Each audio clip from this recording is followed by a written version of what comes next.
Hey peeps, it's actually warm enough for us to be elsewhere within my abode, if you will.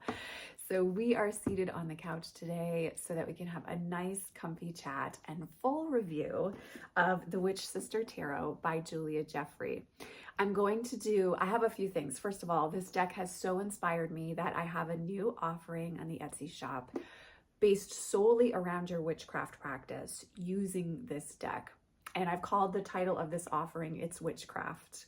So if you're interested in that, you can check out the description box down below. There's a link to purchase that offering if it tickles your fancy. But this deck has so inspired me just across the board because I'm also going to be doing a compare and contrast of the Hidden Realms Tarot and the Witch Sister Tarot for you too, so that you can see if you already own one of the decks, if purchasing the other deck is indeed worth it for you.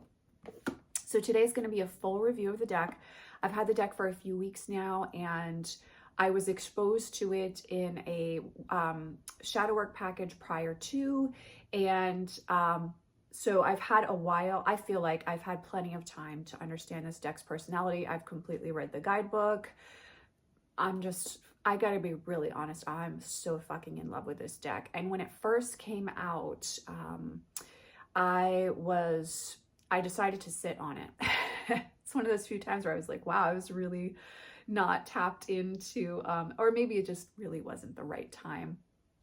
But a few friends of mine had purchased the deck, they'd shown me images, and it felt very quiet. And I will say, in a way, I was very, very concerned that it was going to be like a second edition of a deck that I already had, which is the Hidden Realm Tarot by the same author. So, oh my God, I'm so excited. Like, let me bring it down. Okay, so I purchased this deck with my own funds. The link to purchase the deck on Amazon is down below if you are so interested in purchasing it yourself. This is what the box looks like. I believe it's listed at $32.99, and I feel like I paid under $30 for it. Maybe it was $28.95. So let me tell you the whole story. So the deck came out, I think, relatively recently, within the last few months. I saw some of the imagery. And again, I was very concerned that, like, I already have the Hidden Realms Tarot. I love that deck. It has a place in my collection. You know, do I need to purchase another deck? I'm trying to be very intentional with my purchases across the board this year, but especially when it comes to decks, because I do have a very sizable collection. So if I'm going to bring something in, it really does need to be unique, right? And the artwork did seem very similar to me. And I was like, okay, I already have the Hidden Realms. I don't know that I need a Hidden Realms 2.0. And then I did a shadow work package with a beloved client of mine, and what was coming through from her card work was off the chain. I was like, wow, this deck is really, really special. And what was coming through from our discussions is that the guidebook as well was very special and very related to Celtic witchcraft, Scottish witchcraft, and really, really within those roots of the feminine magic around witchcraft. So I decided, all right, I've got to get this deck for myself. I have to see if my connection with the deck is as real as what I'm seeing through this exchange, like what it could be. Do you know what I mean? So went online, purchased the deck, got it in 2 days, and it came in this beautiful box. It's published by Llewellyn. The back of the box says, "Fly into the heart of tarot with your witch sisters. Thrumming with the power of Celtic legends and kindred spirits, this hauntingly beautiful deck captures the bold and mysterious nature of witchcraft. Julia Jeffrey's evocative artwork reimagines the Rider-Waite-Smith system into a world of iconic witches, magical familiars, and extraordinary stories. The full color guidebook shows you how to invoke the aid of deity, connect with the elements, and make magic in your readings. Each card inspires a profound sense of chosen family, through which you'll find boundless wisdom and your sisters in tarot." And then when you open the box, everything is very glossy and shiny. You've got this beautiful depiction here in these ochre and sepia tones. And it says, the magic of the ancestors beats in your blood, feel its power and free your wild soul. So this is absolutely stunning. And then the guidebook, which again is 201 pages long, looks like this. I do want to say, first of all, I'm absolutely obsessed, enamored, in love with this deck. Clearly, I'm creating offerings off of it. It's very inspiring. In my personal path at this point in time, I've felt very connected to the Celtic pantheon, and so this deck really just mirrors that in a very profound and beautiful way. And I will say, you need to read this guidebook. You need to read this guidebook in order to understand the spirit that Julia Jeffrey created the deck, but also some of the meanings do have differences from traditional Rider-Waite-Smith symbolism. Can you use this deck if you're new to tarot? Absolutely, because Julia lists in the guidebook meanings the differences between if you were reading traditional Rider-Waite-Smith versus the meaning within the Witch Sister Tarot. But I do think you need to give the guidebook a read. You're going to miss something, in my opinion, if you don't give the guidebook a read with this deck. So beautiful guidebook, wonderful introduction, fully describes Julia's approach and why she decided to make this deck. She has written the guidebook as well, and so the guidebook has a very different feel than the one written by Barbara Moore for Hidden Realms. So here's an example: beautiful full color representations, full descriptions for both majors and minors. And I'm like, as you can see, like underlining away, taking notes. Again, this guidebook is really inspiring. And if you're a seasoned reader, it opens up some new interpretations, some new perspectives, some fresh lenses with which to work with the structure of the Rider-Waite-Smith tarot system.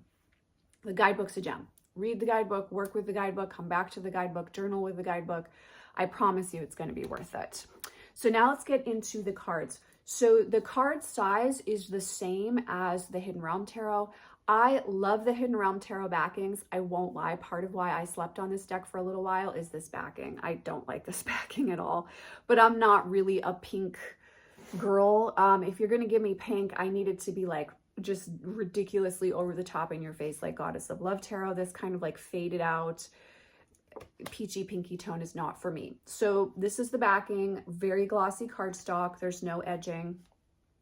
The cards have settled a bit and have developed their own shape with my shuffling, much like the Hidden Realms Tarot, but you know, it's typical Llewellyn, what you would expect from Llewellyn as far as cardstock goes. Major Arcana card titles have been changed for a few of these. So this is the Queen of Elphame. I apologize if I'm mispronouncing that. This would traditionally be the Empress. But Julia lists why she's made the changes. And, oh God, it's so beautiful. Sorry, just pause for a second to enjoy that. And the reasons for shifting it are very clear.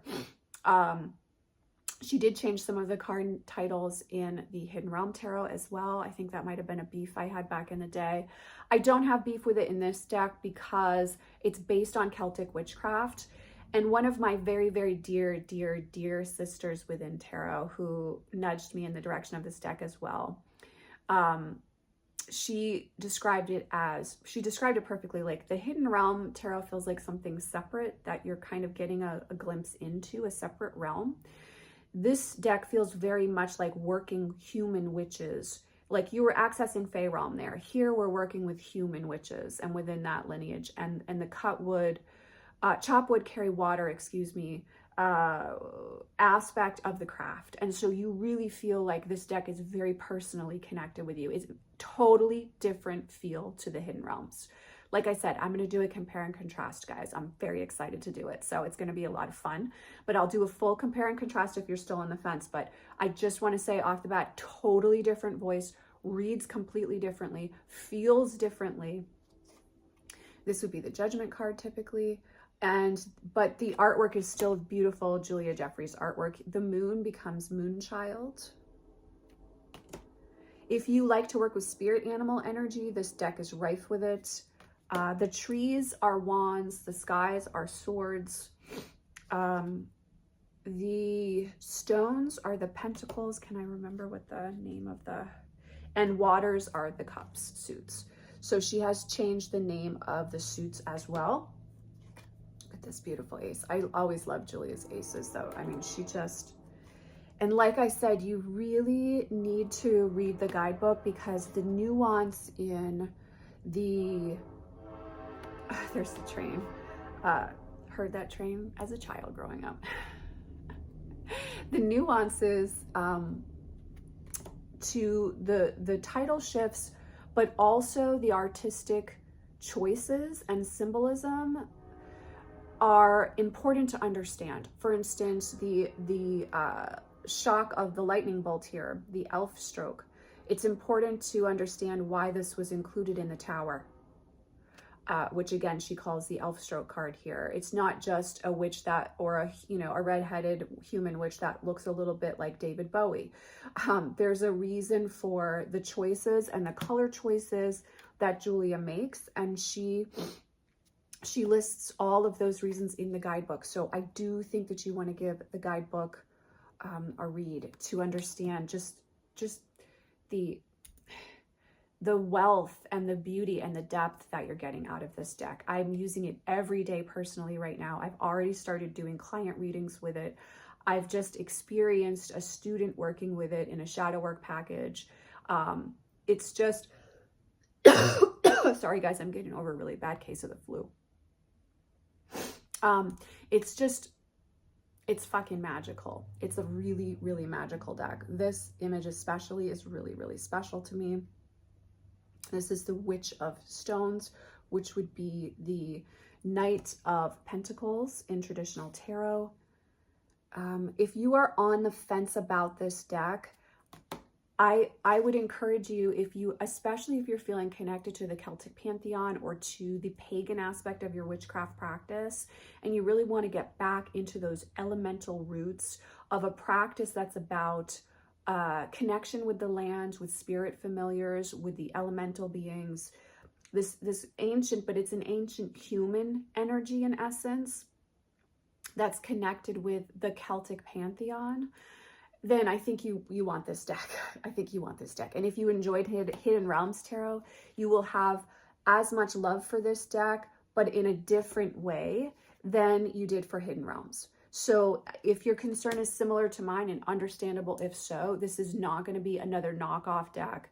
It's not a deck that was pumped out really quickly to capitalize on the fact that her previous deck was popular, which unfortunately I feel we've seen a lot of in the community lately, and that really breaks my heart. Julia Jeffrey did not do that. This is not that deck. You can tell she went on a serious journey in regards to her own path, connected in with these Celtic pantheon gods and goddesses, and also historical human witches within Scotland. And she's also living on the land too. And so this really reverberates through what you're experiencing within the artwork. Very, very, very special deck.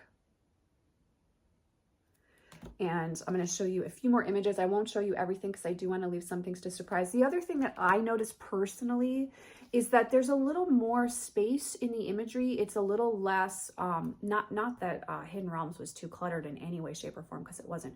But there's a little more space within the imagery and the symbolism. And so it gives you time to, oh, sorry guys, this flu has just taken me out. Excuse me. It gives you time to really, this is the cover art on the box, to really let the beauty and the power of the imagery sink in. It's a very, very special deck. And if you experience your witchcraft as very, again, elementally land-based, connected to the sacred feminine and the power and presence of witchcraft when it comes from a space of energetic, intuitive marriage to physicality, I think this is a deck that's really, really going to speak to you. It's so fucking gorgeous. And this is one of my favorite representations of the Ace of Pentacles, the Ace of Stones here, that I have in my collection. I love this imagery with the serpent. So let me see if there's, oh yes, the Queen of Stones, Queen of Pentacles. I already have the depiction of this within the guidebook framed on my wall where my altar is, because I just feel like it's so much a representation of how I experienced my practice. And as I said, I have been feeling very connected to the Celtic pantheon through the winter months.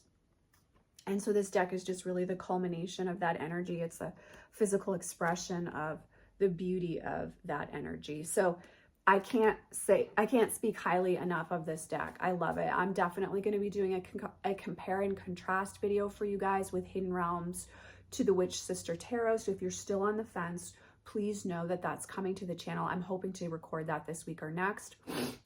It's really, I highly recommend this deck. It's very, very special. Again, backing is not going to win any awards for me. It's not my favorite backing. I understand why a lot of people love it. Totally get you on that. I do love the Hidden Realms Tarot backing better, but the backing isn't why I work with a deck. It's for the artwork and the imagery within the cards themselves and the energy and essence of the deck as a being and a tool within my collection.